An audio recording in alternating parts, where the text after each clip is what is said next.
just so we're clear, hair is very important to Black people. Damn, like, it's not even just us wearing the afros, it's us. It's what it ain't. It's your girl Ombre Alert, and I am back with another video. A little psycho, you feel me? Like a D-list movie. This is somebody that we should have heard about in school. What is going on with the school system? You guys are gonna be shocked when I say what I'm about to say, okay?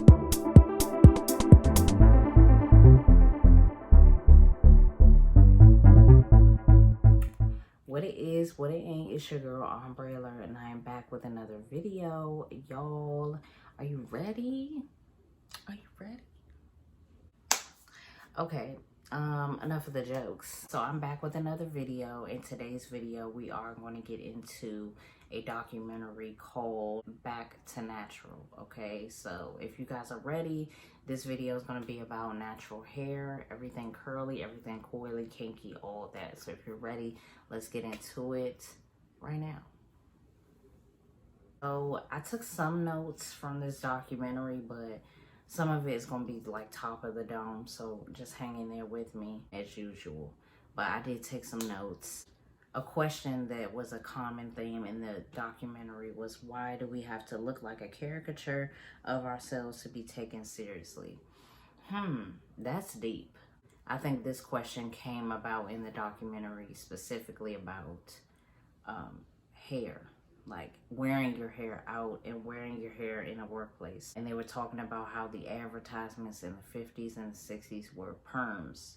And that was like the first segment in the documentary that they were talking about was perms. Before then, the documentary kind of started off talking about the history of Black hair and how, when, natural Black people were celebrating their hair and they were, within their own culture, and that hair was like pride and joy, and it was, these intricate designs and this just beautiful layout. And then when, we got colonized, that's when, hair became shameful.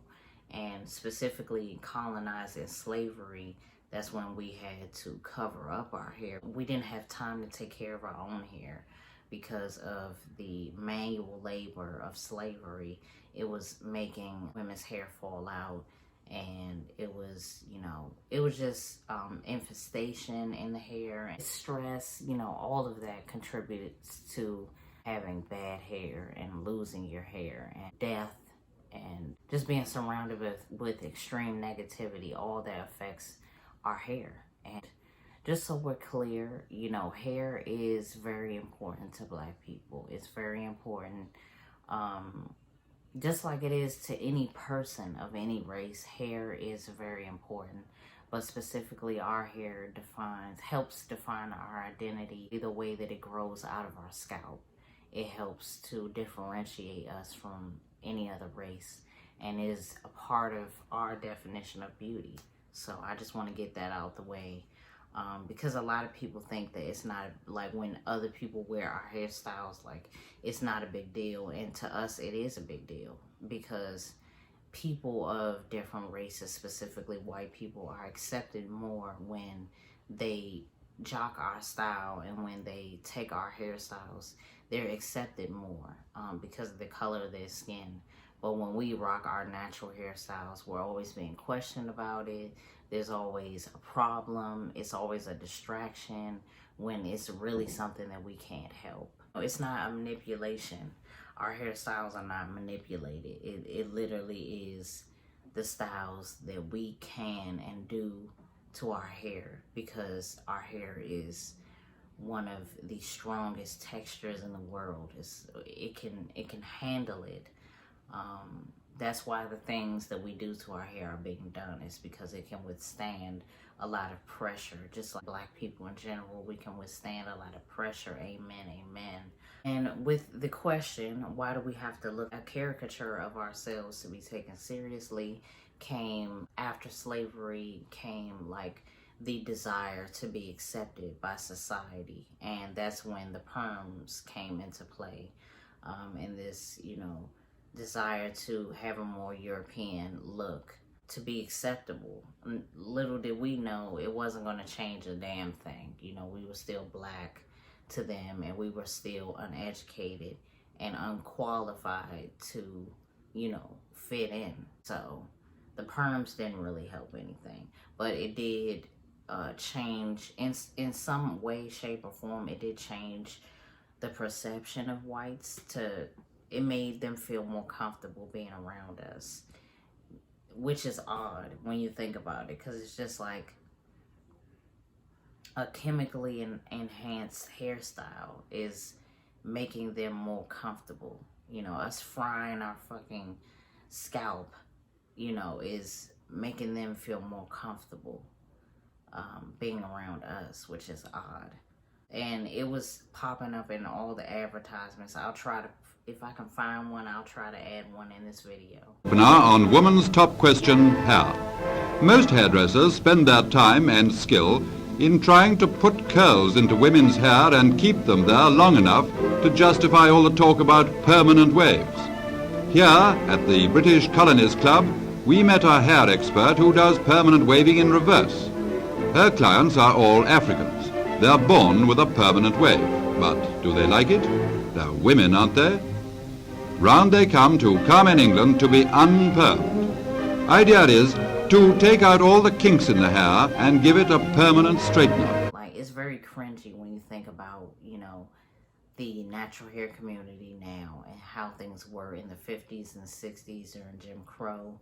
And, you know, black people were just trying to get good jobs, you know, and with getting good jobs, we had to look the part, and not look our part. We had to look their part. We had to look the way they wanted us to. And it's insane when we think about like things that we're still having an issue with, and hair is one of those. In the documentary, there was a black girl, and she got basically fired from Banana Republic just because she had braids in her hair, and they were telling her that it was too urban. Like, what?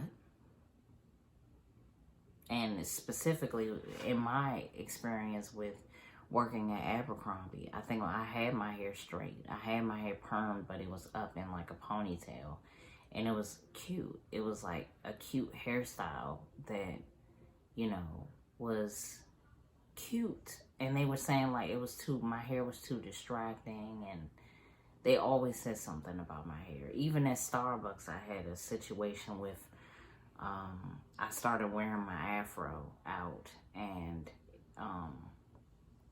I think it was a blowout. I don't even think it was like an afro. I think it was like a blowout, and maybe I put it in some braids so it looked a little crinkly the next day. But again, hairstyle. And he said my hair looked like Wicked Witch hair. Like, and I was just like, what? What the fuck are you talking about? But anyway, that's just a blast from the past, and just giving you an example of things that I've been through. But if you're interested in that Abercrombie video, I talk more about that on this channel as well, so I'll link that below. Oh, and then they talked about how mid-19th century, how there was a group of Russian women, white women that were dressing up, and they had their hair in afros. That makes you realize, and that's right after, like literally right after slavery and the Civil War. So that really makes you realize, like, damn, like it's not even just us wearing the afros, it's us. It's not even just our hair, it's us, because it could be on someone else and they're accepted, but when it's on us and it naturally belongs to us, it's a problem. After the perms, you know, the perms were a big deal because they, you know, contained lye, which is literally like a thick acid when you think about it. And I watched if you watched the documentary, then you already know, with Chris Rock, that's a good documentary. Literally, it's like thick acid. It's like an acid that's inside of the perm. And, you know, I remember getting perms when I was a kid too. And it was because my hair was so thick, and, you know, my mom had a lot of kids. I could make excuses for her, but I didn't really need one. We all had a lot of hair though, but I didn't need no perm. But I understand why. The perm, getting it done was really painful. You know, it was like, it hurts. It sizzles in your fucking scalp. You know what I'm saying? You kept it in, the straighter your hair would get. And it did last like a month. So I think sometimes my perm lasted like at least two months. You know, and I didn't, you know, as far as my opinion, this is my opinion too, like as far as maintenance, like it was a lot easier for my mom to maintain our hair, because it was like four of us, and we all had the same like hair, thick hair, long hair. Like my hair was the longest, so it took a lot longer for her to do it. So I understand her method in doing it, but I was glad when I switched to being natural. I made that decision like I think five years ago. I think a lot of women too, like when we've been conditioned to wear perms most of our life, it's like we literally have to wait until we're like adults to be able to be like, you know what, no, I'm not gonna do that anymore. I made the decision when I was like maybe 22 or 23, and maybe 22, because I think I remember when I did my last perm, I was doing shit to my hair a lot. I literally dyed my hair and then I permed it one time. That was a bad idea. It came out all, I think that's when I made the decision to not do it no more, because it came out so damaged. After the perm comes the 60s and 70s with the afro. So a lot of that was, you know, during the time of Malcolm X and Martin Luther King, and a lot of Black people really realizing like, hey, we are being institutionalized. A lot of Black women specifically, we led that march in the afros. Yeah, the afros was, you know, as a form of, you know, just Black pride. I don't like when people say it's a form of protest. It is not. You know, it's just, you know, it just so happened that there was a lot of protests going on. But it really was like Black people coming into their realization of the fact that they were being killed, you know, subconsciously, and being manipulated into killing ourselves, whether it was through a perm, because all the chemicals in the perm would lead to cancer. A lot of women, Black women in particular, got breast cancer after perms back then, and probably still to this day. The chemicals were really messing with the menstrual cycle and just the overall reproductive system of the woman. So it was a lot of, I think that's why a lot of women are like, nah, I'm not doing that no more, because it's just a form of death. You know, as well as the liquor stores on every corner, like, you know, Boys in the Hood was saying, and all the food restaurants, like everything. It's like systematic warfare against the Black people. And that was when the awakening happened in the 60s and the 70s. We really had those leaders that were showing us like, hey, this is wrong. Like, this is the wrong way to live. We need to regain our identity in our Black market, especially what Malcolm X was saying about the Black dollar. Is like we buy from every other race, but we don't have our own race to support itself, like the Asians do, like the Spanish people do. That's something I feel wholeheartedly. After the afros was the Jerry curl. That was like the style. Some sort of form of manipulating your hair texture, to just be like soaked in curls. After that, it was the 90s. I love being born in the 90s. I just love it, because it was just so much going on in the 90s. There's so much style, so much when it came to clothes, so much style, period, as far as clothes, hairstyles, movies, music. 90s was like one of the best eras ever. In particular, in the 90s, it was a mixture of a lot of different styles. So it was afros, it was braids, it was dreadlocks, it was twists, it was everything in the 90s. In the 90s specifically, we were starting to see more representation of Black women and men on TV with these hairstyles. And I think that that's what helps start the, naturalista. Do I think that some people are using natural hair as a trend? I think if you do, that's sad. You know what I mean? I think a good question to ask too is it like the naturals against like the wig? I don't even know what to call them, but the naturals against the lace fronts and and the wig movement. To me a wig can also be a form of a protective style. So I don't think that we should all walk around like we're better than someone that has a wig on. I feel like as long as you take care of your hair underneath, when you take your hair out, like you have to of course clean it, but you have to have some time where it is out and it is exposed to the air. I think my whole thing with being natural too is that I want women to see that it is okay to rock your hair. Like, that's more than okay. Like, I just want women to accept them at their, rawest form. And if you can accept yourself in your rawest form in between your wigs, that's good enough for me. That's good enough for me. I don't like that some women wear wigs because they don't like their hair. That's what I don't like. It's a part of why I make natural hair care products myself, is because I want women to feel good about their hair. I want them to feel in ease when it comes to taking care of it, because it's really not that hard. I think a lot of them, some women say that they don't like their hair because they don't know how to take care of it, or don't like the way it looks or the texture or whatever. I didn't have a curl pattern. Like when I first was natural, my hair was straight. When it was wet, it was straight. And it was because of the years and years and years of perms. So I didn't even do a big chop. Like, that's a fun fact. Like, I didn't do a big chop like when I went natural. I just literally reverted my texture from damaged as hell to not damaged and curly. When it started to curl up, I was surprised. I have never seen my hair this curly before, ever in my life. Ever. My hair was always like blow dried and it was straight, and I didn't know it curled up at all.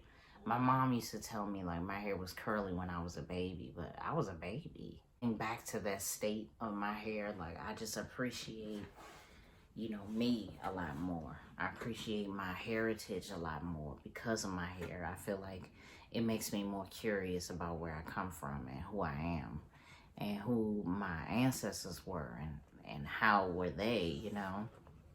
And social media does play like a large influence on the natural community. It does, in the way that, it helps spread the word. And I think the beautiful part of that documentary was when they were saying like that natural girls don't get enough credit. Like, we don't understand what we're doing.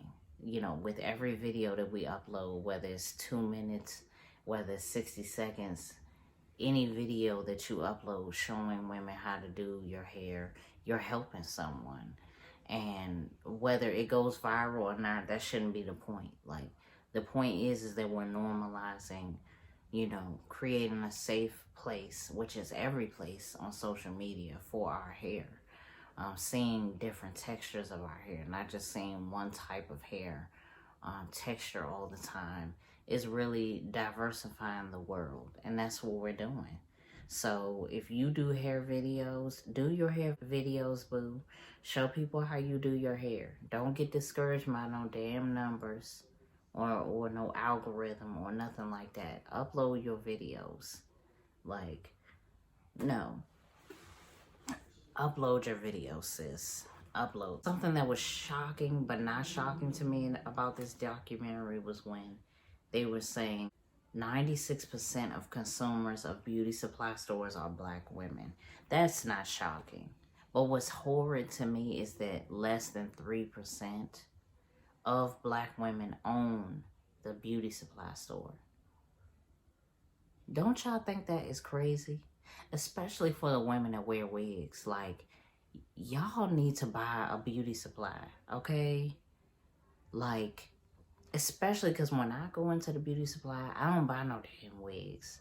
But I'd rather buy it from someone that knows what they're talking about if I wanted to try it. You know what I'm saying? Like, there's nobody there that could really help me. We need to teach each other, like, how to do things before we can teach other people. Or before we can buy things from other people. Like the Asian population that markets from the beauty supply is probably at 96%. And you know, in the documentary they were saying that they're not willing to share their distributors or their factories where they get the stuff from. They're not willing to partner with a black person, which is unfortunate because there's a lot of good Asian people out there. I love Asian people. They are so nice and real, you know what I mean, and funny. Like, it's a lot of good Asian people out there, but like everything is up at the top, it's like it's some really bad people at the top of these organizations. They're really like small-minded, arrogant, insensitive people. It just doesn't make any sense why there aren't more black-owned beauty supply stores. There is one in DC, and I'm gonna go and I'm gonna vlog. So if y'all want me to do that, like, just let me know and just comment below this video, like, vlog that, and I'll vlog it on my other channel. I'm gonna do it anyway, like, whatever. Stay tuned. It's gonna happen anyway, because I just can't stand that. That doesn't make any sense to me. And I've been thinking about it ever since. Like, that might be something I want to do, like, actually open up my own beauty supply store. Because why not? Why not? I love beauty. I love fashion. I can do it. I know I can.